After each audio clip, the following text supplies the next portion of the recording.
I just wanted to come on right quick to catch it right.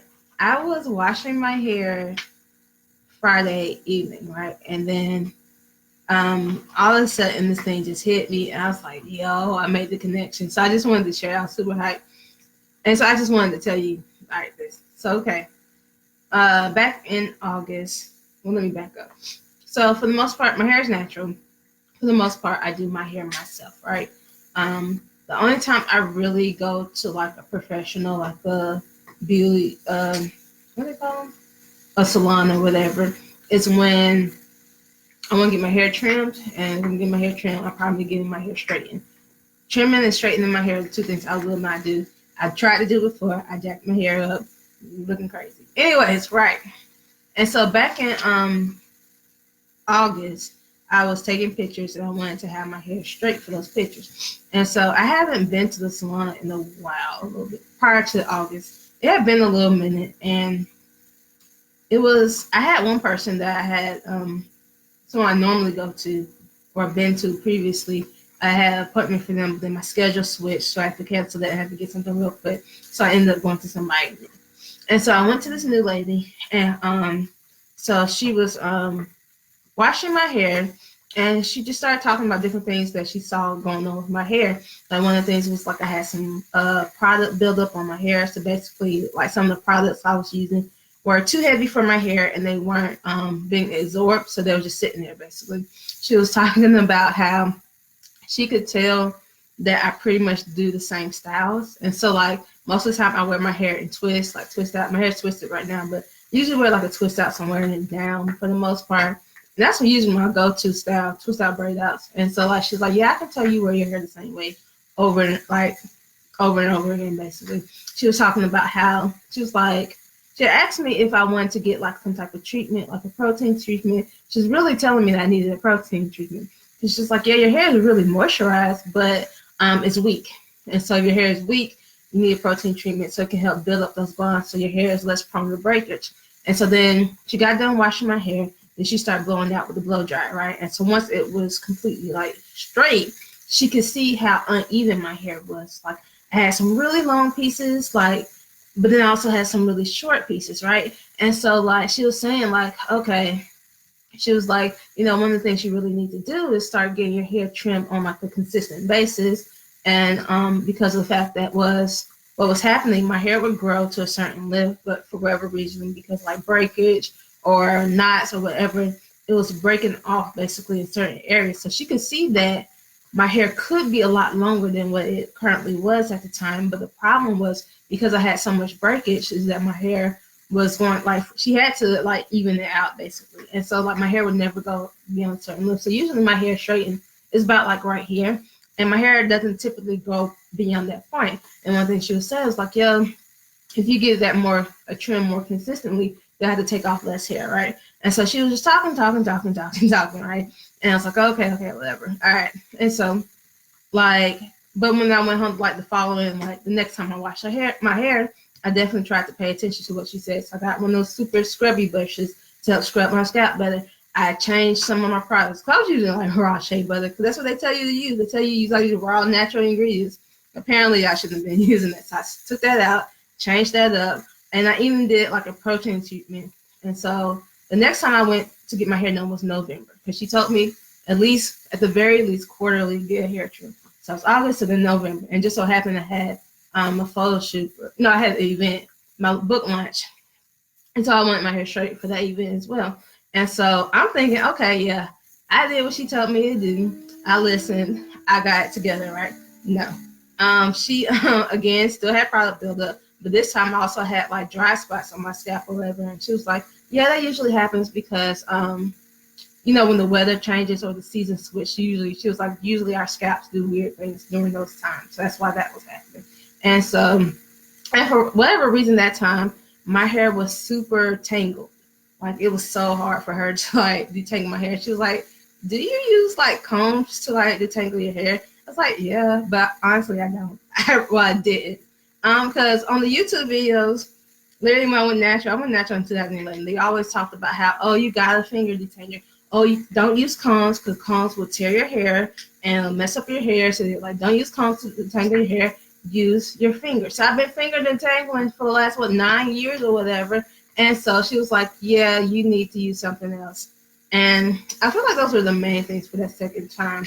And so I ended up, I still had the product build-up or whatever. So I ended up switching shampoos again. I ended up getting one of those detangling brushes to really brush out my hair when I'm detangling it, so I can get like all those knots out or whatever.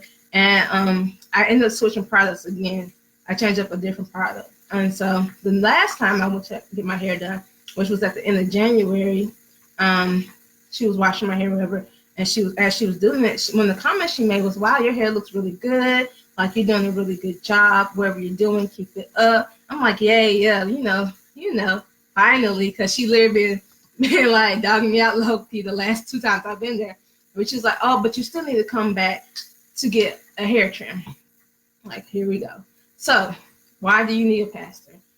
First and foremost, because they can see you, the whole you, and they can see your blind spots. The thing is, she was telling me things about my scalp. She was telling me things that was going on with my hair. I can't see those things. I can't see my own head. I can't see my scalp. I don't know what's going on back there. Like, you could get a mirror and try, work that out, but I can't see everything. And so she has an advantage point that I don't. And so you need a pastor because they can see who you are. And also the thing is, they not only can see who you are, they can see where your potential is. They can see where God is trying to take you.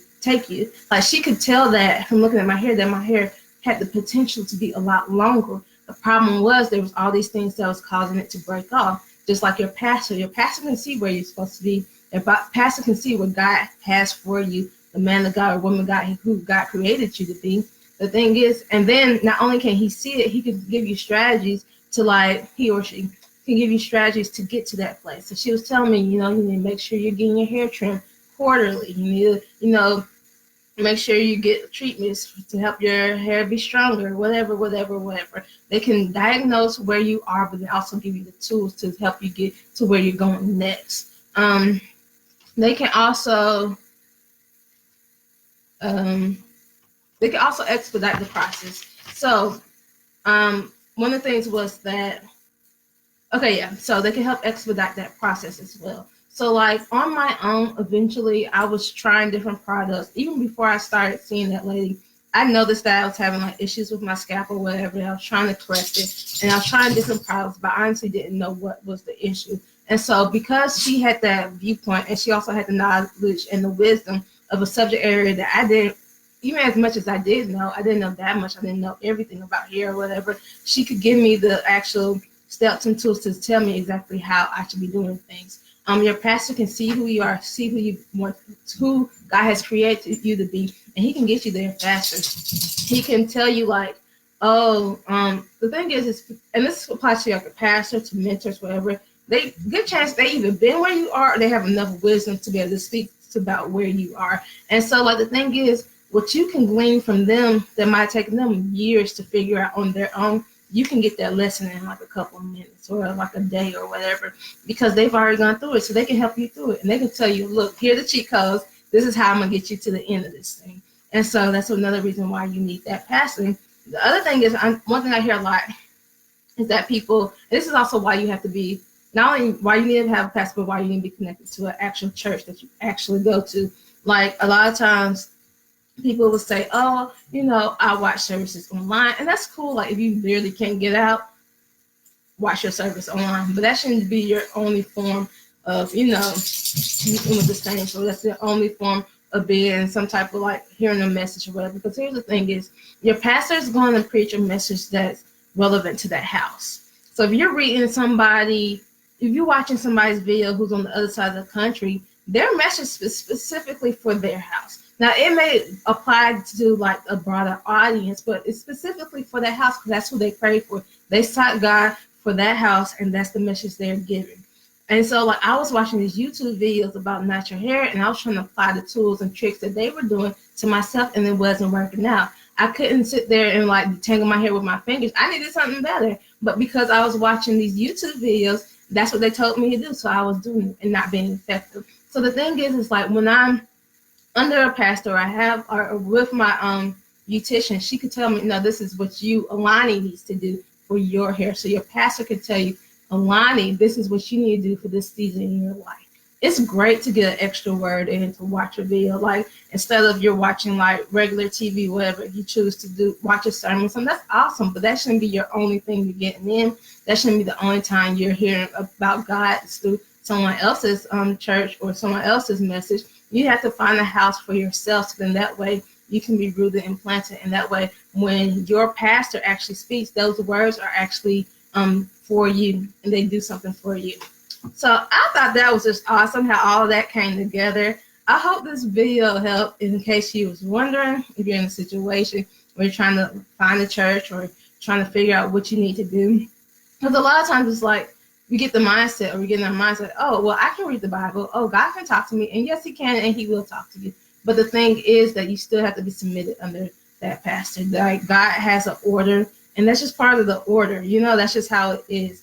And because part of that, like, part of the reason why people don't necessarily want a pastor is a couple of reasons. One, because they don't want to submit to another man.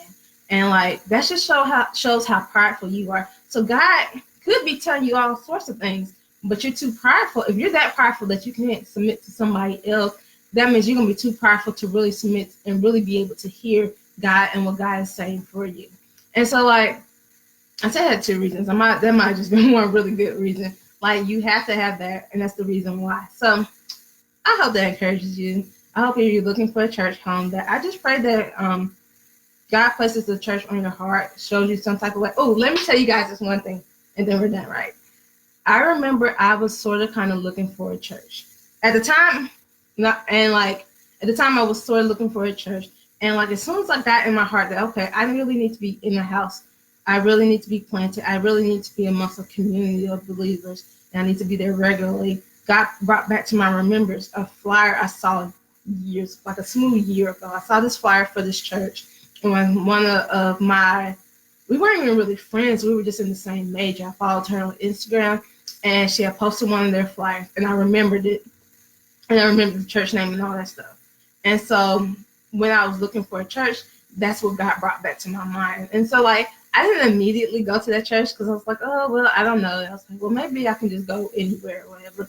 But if you're genuinely seeking God for a church, he will start to lead you and direct you. I already passed it, and he's just going to bring it back to your remembrance. Like, oh, yeah, that church on that side of that corner or whatever. Maybe I should check them out. When God starts doing that, just go ahead. Listen, I went to 3 other churches before I went to that church that I was supposed to be at. And every single time I went to one of their services, I was just like, oh, this ain't it. This ain't it. But as soon as I went to the church that I was supposed to be at, it was just like immediately I felt like I was in the right place. So, little side story. So I hope you guys have a great Sunday. I hope you guys have a great rest of your week. I hope you guys have a productive week. And I will talk to you guys soon.